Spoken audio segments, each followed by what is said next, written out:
In today's video, I'm going to teach you how to fix the issue of OneDrive not being able to connect. If you've ever encountered that frustrating message saying there's a problem connecting to OneDrive, don't worry, you're not alone.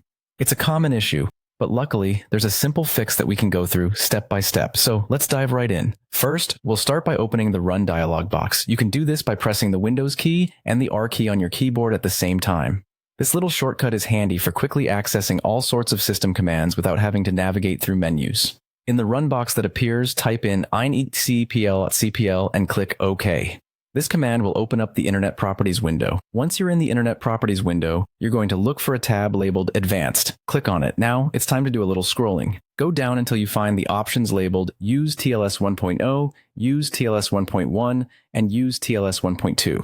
These are protocols that enhance security during transmissions. Make sure that all of these options are checked. If any of them are unchecked, just click on the box to select them.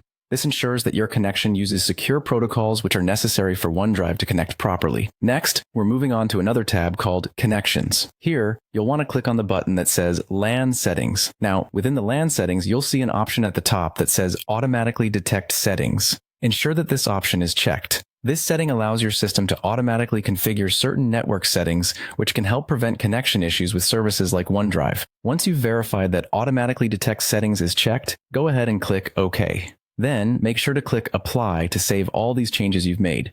Now, before we finish up, there's one last thing to do. You need to reset OneDrive. This helps the changes to take effect and also provides a fresh start for the application in connecting properly.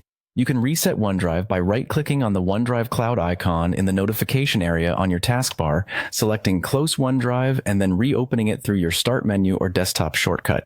And that's it. With all these steps completed, you've configured the necessary settings for OneDrive to connect smoothly. I hope this guide helped you solve the connection problem with OneDrive. Thanks for watching, and if this was helpful to you, feel free to share it with anyone else you know who might be facing the same issue. Have a great day!